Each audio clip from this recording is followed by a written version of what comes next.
Hi Desmond, can I ask you, who are you? What's your role in the company? Just give me a short introduction of yourself. Okay, I'm Desmond. I'm the CEO of Evergreen Group Holdings. So my role here basically to watch over and manage the entire operation of the group. So our group actually has a range of business. So it ranges from timbering to financing, lifestyle, real estate. So typically my role is just to overview the entire operation of the organization. How many staff or employees do you have to manage from like day-to-day basis? I think the entire organization has around 500 over staff, but of course in Singapore we have different departments. I can't be dealing with every one of them. So on a day-to-day basis, I think mainly are the people that are in the office, which is the office that I'm in. I would say maybe around 30 plus to 40 of them. Yeah, so yeah. Okay, can. What's the purpose of planning in Evergreen? I think as my role, of course, is to provide direction for the company, strategizing how to move, which direction, and to hit the vision and the target of the company. And of course, given our business that we are in finance, we want to also reduce uncertainties and also to mitigate risk involvement in all our sector of our business. Yeah. Can you give me some examples of strategic plans in Evergreen? I think in current generation, the current management style is very different than the past. In the past, you know, normally when you set certain guidelines or policy, you are going on a very direct approach and you expect people to listen to you. I think now the generation have changed. You have to really let the people to understand, and they have to feel like the reason why they need to do this. So we can't be doing micromanaging style into this generation because people is just not going to follow. It's more of you setting the directional guidelines, and from there, so long they get their job done, of course in an ethical and proper manner. We don't want to be limiting them or like kind of letting them, oh, you got to sit this and do this particular thing. Like from doing it like SOP style? Yeah, I don't think it works in this generation anymore. Probably in our parents' time, maybe it still works. But in this generation, it doesn't work. Especially so with the youngest. Yeah, micromanaging is definitely not the right way. I think it's more of letting them know your direction. This is what you need to be done. Why you need to do this. Let them understand why this is need to be done. Then let them free play. And unless only when they don't achieve it or didn't complete, then start asking them why. Another one would be long-term planning. Definitely my company, our entire group has a very clear vision. We have financing business in different regions in Asia. We already have our own financial institute license in certain region. So if you're asking me, in the next mid to long-term vision is definitely to become a bank, obtaining our own bank license to be operating. Yeah. Can you give me explain and give me some examples of yearly operational plans in Evergreen? Yearly operational plans, I think you're referring to every yearly how we look at the whole operational activities. Is it? Correct. Okay, so I think definitely, in every organization there's appraiser. So appraiser to the staff, but to ourselves in terms of management, we also have our own appraiser to ourselves to see, are we in line? Have we hit our target? What are the areas to improve? So this is not a top-down approach, but a bottom-up approach, because your feedback comes from the bottom. Correct. So if you're asking me about operational-wise, it's really a bottom-up approach, because an organization is run by the entire people here. So many a times I felt that a lot of so-called bosses or employer, they believe that they are the boss, so they have the final say. They are the final of everything. But I think it's important is because we always heard of this top-down approach, right? But we never hear of this thing of bottom-up, right? Because bottom-up is actually more important, because your bottom are the one that is getting your things done. Correct. So you have to get an appraiser from these people, the operational aspect, garner what what they feel, what they think can be improved on, then the top level then have to relook at what are the areas to improve on. So I'm not too sure if I answered your question in terms of operational plans. No worries. Yeah. For operational plans, right? Example, like, is Evergreen in the midst of expanding into other countries? We have actually the past 2 years expanded quite a lot. Last year itself, we have opened our Japan and Korea offices. And this year, we are opening up in Malaysia. So I think that should be the last stop for now for these 2 years, because it's a little bit aggressive already. So when you want to expand, especially our HQ is in Singapore, so whenever you want to do expansion, you have to ensure that your base camp has leaders that, you know, taking up higher position, because then you can go overseas. Because when you go overseas, you need time to build again your army, your generals.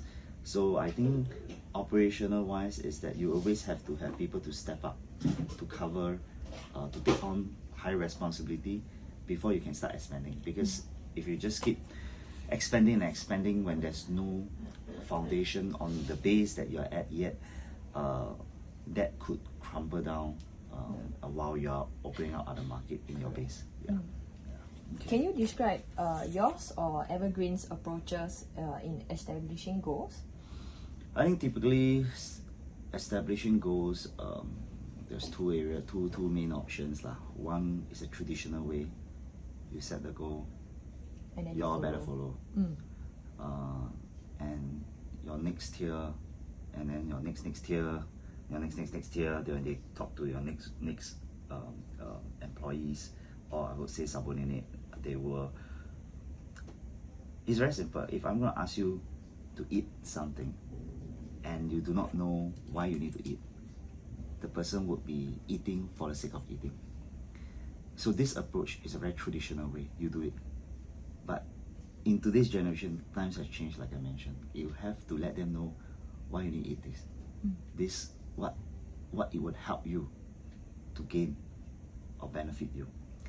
Then when they do their work, they are doing with an understanding that I'm doing this because this will help me in this. So I think in establishing goal is really more on setting a mutual agreement. It's not a one-sided thing. You understand? I'm helping you. I mean, this is the direction. Why you need to do this? They do it, and of course you guide them through in a periodical manner. That, hey, why you didn't achieve this? Is there a problem? What's the problem? What's the challenges you're facing? And if they can't answer, and if they are giving excuses, you need to let them know that they have been giving themselves excuses of things that are not done. Meaning you say it's not up to their performance as well. Yeah, because I mean, unless the higher management or the one that is giving a direction is giving unreasonable direction, then of course people will be unhappy. But if you are giving a reasonable direction, it would always have a reason behind why you need to do this. So the person will agree on your reason before they embark on anything. And if they didn't do it, it boils to the end, okay, why this is done? You say that this can be done, you know. So I think this is the approach which I believe have to change in times comparing to last time, the older way of managing people and organization, and comparing to the current generation, things have changed a lot. Can you let me know what are the different departments that's in Evergreen? Okay, I think like I said, we have different departments from administrative to sales to operation. I think in every organization, these are the three main. Why? Because sales drive the business in, right? Operation is to deliver the business that is being brought in, and admin is to facilitate the back end. So yeah, I think if you were to categorize into three main departments, would be these three areas. Apply the concepts of centralization and decentralization in Evergreen. For example, decentralized can lower level employees such as our managers and consultants, do they have a say or feedback on what happened in the company? Okay. I think decentralized and centralized both has its pros and cons. You can't be just purely making decision. That's like more of a centralized, meaning I want this to be this way, it has to be this way. But at the same time, you can't purely decentralize it, because if you purely decentralize it, it will also create a situation where people think they can overrun what the management's decision is. We like it or not, if you are sitting in a management, you will be seeing a bigger picture than your staff. So they may not understand why certain decisions are not being, or certain feedback are being received, is because they do not see that this big picture. It's really good. It's a good example. If today you are on feet, you can't see the danger that is beyond this wall, but as a management, you are on a helicopter. You saw behind the wall there's danger. So this particular person that's on feet would say that, I think we are good to go. Why is the top dog allowing us to go? So this is just a good simple analogy. I felt like decentralized or centralized, it has to have a balance. At the same time, the person that's on the foot, all right, they feel the grass. When we are on a helicopter, we don't feel the grass of the people that's on the foot. So I think the most important thing is the helicopter and a person that's on foot has to have a good comm system. Where they tell you don't go is because, hey, look, I saw something there. And many a times I think an organization management did not really did well is because of this communication chain. So they will ask, no, you cannot go. But the bottom of the foot say, why? And because they feel that they are management, why I'm a boss, there's no need for you to listen. I am telling you not to go means not to go. So I think decentralized or centralized, it has to have a balancing point. That's my feel. Okay, that's good. Can you identify your leadership style with examples as well? I think I have mentioned earlier on also, sometimes I feel that people complicate things. End of the day, we just want things to be done, right? But at the same time, when you're managing a company and an organization, your people, your staff also have to have a certain fear towards you. But it cannot have that fear to the point that they don't even dare to talk to you. Why I say it's necessary to have some fear factor, because if there's no fear factor, it means that your words, your decision, people will be challenging you all the time. Okay? But it's not making them scared. It's making them know that okay, I would say they respect this decision because you have given them enough understanding and explanation on why this decision is made. Country club, we always say there's a way of country club management, meaning letting people feel like a very comfortable, very friendly environment, which is also very important. So you see, it's a contradiction. Fear and country club feeling, it's the opposite end.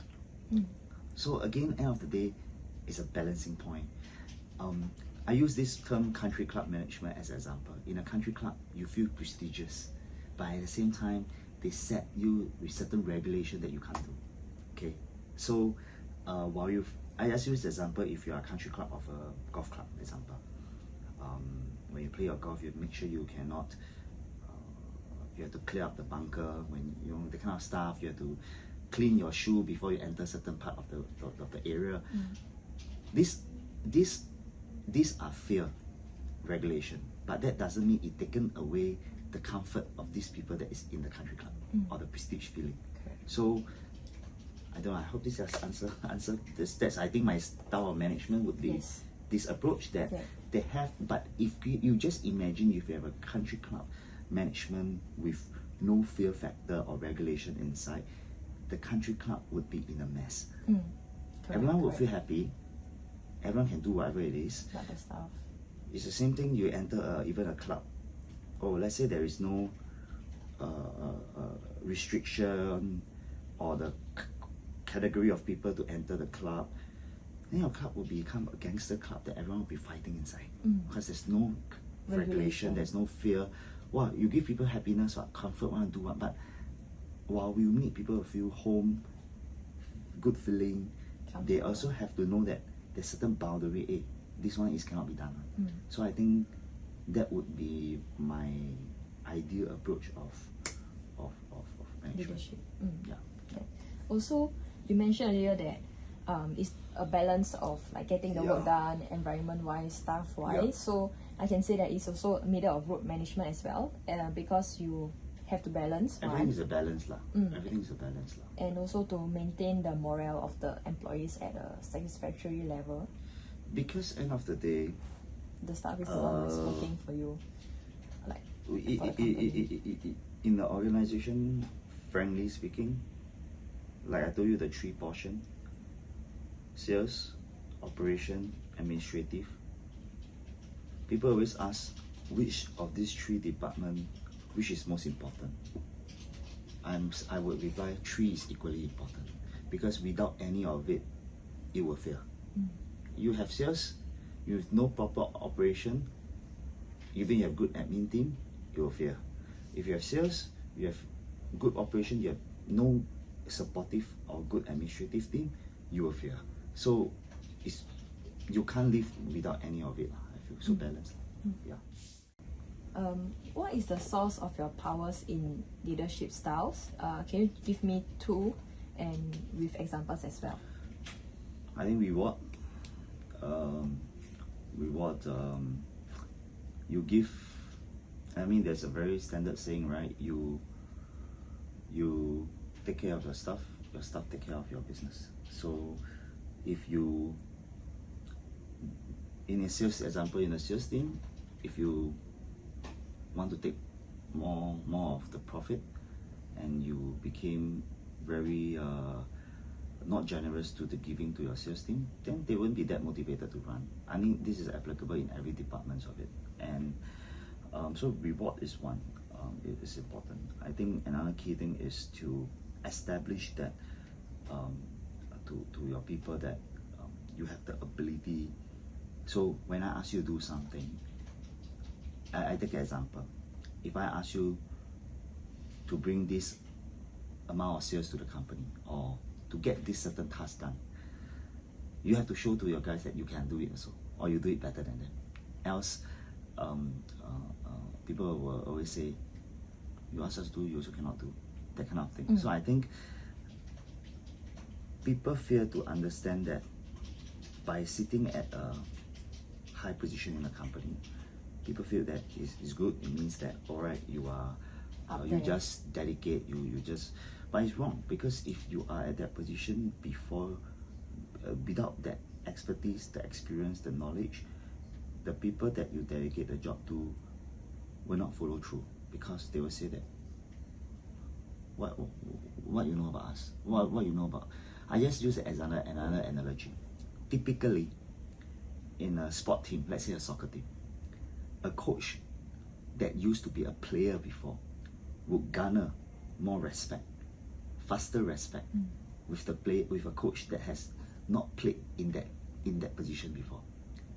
For example, if let's say I'm a coach of a club, of a football club, and I used to play professionally, when I go in, these people will say, oh, this guy know what we've been through. Compared to someone who's probably just studied all the coaching course and just being put into a club, trying to give strategy. These people, I'm not saying it will not work, but it will take more experience, or I would say more time for these people to say, okay, whatever you say makes sense. Because I will have a you don't know what I'm going through. Who are you to just try and tell me to do this, do this? You don't even know. You don't even play at this level before. So that's why there's always this saying that to climb up the roles in every organization, you have to make sure that you went through every portion of it before. Then when any level of your staff or your employee were to share with you certain things, you know, okay, this I've been through before. It's like that. Then through this, you'll realize that more and more different category of people would also be more, when you say certain things, you carry more weight. Because they will have, hey, okay, you understand. Yeah, I think that's what I feel. Yeah. What are the motivators used to motivate Evergreen staff, and can you give me some examples about it? Actually, very simple. In not just our company, but I think anywhere, two things would motivate a person. Monetary. Number two, do they feel happy working? When they feel happy, it consists of career advancement. It consists of do I see a self-improvement in my own self, career advance, see myself feels down the road where I will become, what I'm going to grow to, you know. And these two portion to me is the most important factors lah.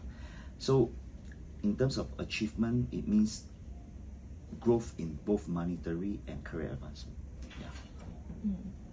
And another part is also an acknowledgement that management gives to employees. Oh yeah, I think recognition is important. So at least people feel that, hey, I achieved something, I'm being recognized. So I think that's also something very important. Do you give anything for them if let's say they have achieved their the KPI or targets? Example, like is there any medal? I think we do. Of course, sales team we do recognize through this form of recognition because they did well. I think operational and administrative, our way of showing our appreciation is very different. Probably, you know, we'll bring them up for a nice meal, say thank you for hard work. You know, this month has been tough. You know, so will be a bit different because the way of, there's no competition in operation and administration. They are more of like their hard work of they accomplish what they need to do. But in sales it's different. They're fighting, they're competing. You see, so when there's no competition, there is no progression. So in an organization, if let's say there is no, so there's always a saying that, hey, I don't like work in company that has zero. I don't like all the competition. Then I don't like all the politics in the company. When a company that has zero competition, it means the company has no progression. When a company has competition, it bounds to have politics. But of course, there is level of politics. You do not want a level of politics to go the toxic politics. You know, you want it to be a healthy competition and at a very controlled politics. That is actually the right environment. People who say that their organization, when they do to a certain size, oh, my company very good, totally zero politics. It only means that either the company only got one person or it's no progression. Yeah, so that's my view of it. Yeah. Can you identify with examples the hygiene factors that are present in Evergreen? Hygiene, since the word hygiene means cleanliness lah, so I think no one wants to work in an office or environment that's very filthy, very dirty. I think hygiene comes in two portions. One portion is the physical aspect, that really the cleanliness of the company. Second aspect, I think, would be the cleanliness of the culture. So working condition is definitely important. Same thing, you wouldn't want to stay in a house that's dirty. You don't want to rest and sleep in a house that's dirty, so it's the same logic. I think another thing, when I'm talking about culture, this includes flexibility, work-life balance, sales staff, of course, they are more flexible. They just need to achieve their targets. I personally also didn't like the idea of seeing any of my staff working overtime. I just don't like. I see it, I feel a bit miss that certain operational aspect is not done appropriately. So like for example, I think last year our business was not bad, so there's certain department where the back end admin staff is being overloaded. So when I see things like that, it's actually not the staff fault, it's actually the management fault, because it means they are overwhelmed. It means they need to have more staff to help them out. So that is, I think, flexibility and work-life balance. This is important. So, and it's correct when you hire more staff, when things can be more effective. Because if your staff is exhausted, they're gonna make more errors. That's the time it's gonna cost more than the additional 3K pay that you're gonna pay on one more staff. So I think that's also important. Lastly, I think security. I think you have to provide a secure feeling for everyone, in a sense that your organization is strong. We are financially sound. We are here to stay. I think these are a few factors of the hygiene theory that you are probably asking about. Yeah. Okay, for the 3-step control process in Evergreen, can you explain to me how or what does the company use to measure the employees' performance? I think personal observation, statistic reports, these two are the most vital. I don't quite depend a lot on hearsay from the mouth, because I think it's very important to base on what you observe, because I'm sure being an employee here or a boss or in a management, no one would dare to talk to you or would talk to you in a way whereby, in a bad manner, straight up, you can try and say. So, or most of them will be saying in a nice manner. But how many this nice manner approach is true? So you need to go by really observation, not based on just because this person buy you more coffee, call you boss more. That doesn't mean that's good. You have to really see based on the statistic. If a person can talk very sweet stuff and nice stuff to management all the time, but the delivery of work is not there, then I would rather choose a person that don't really talk this kind of sweet thing to me but have a good delivery of work. So you have to start to identify who is this key people and the people that is really genuine in whatever that they're saying. I think this is very important. So if you ask me, I use that to measure my staff, and I think in an organization it's very, very important to choose the right leaders. Right leaders not based on just their performance.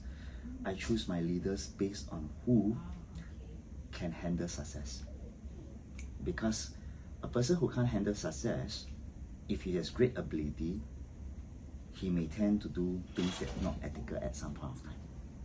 So that is how I choose my leader. That's how I gauge and appraise my guys. Not just purely by performance, but I think they are personal. Because if your organization is getting bigger and bigger and you're dealing with more monetary things, you do not want people that has the greed or unethical approach to take charge of a very huge leadership role. Because when you give more power to such personnel, they may use that power and abuse it to other aspects. So that is, I think, my way of saying to measure my I would say personal observation. Number one, most important, then followed by a statistic report. Oral wise, hearsay is the lowest form, because that's anybody can do it also. Yes. And that you need to see beyond of that oral. Yeah. All right. Okay. Yeah. Second step, comparing actual performance against the target sales set for them. Which one do you compare more on your employees? Their performance or the sales target? Okay. Sales target will be KPI. Performance are the achievers. These are different. You can't put an experienced person and a new person who's in the trade to go for a achiever's target. It just don't make the disparity is there. That's why it's important to also recognize people who are freshly from the graduated, to be recognized also when they are doing well, and not like, so there will be like recognition for this group of people and recognition from those that are experienced. Comparing the actual performance and standard of sales target is I can't compare them because they are two different things, but both are equally important, because this new group of people are in the process of being your top achievers one day, a few years down the road.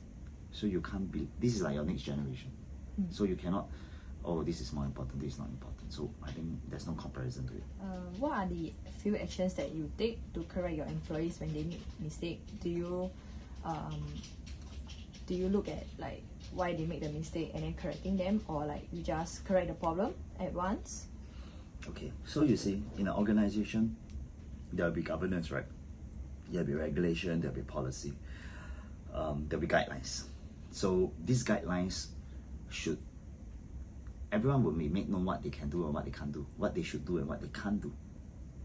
So I am always very willing to not penalize when a person make a mistake because he or she is oblivious.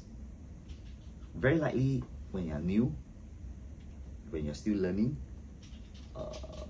there may be things that you did it without knowing. Then yes, I will of course I'll investigate. Then I will say, okay, look, just to take note that this should not be done. But of course, then there's another category, which is they are not oblivious. They know they can't. They are trying to test. They still want to try. Hopefully not to get caught. Those, I will always believe in giving a person a second chance first.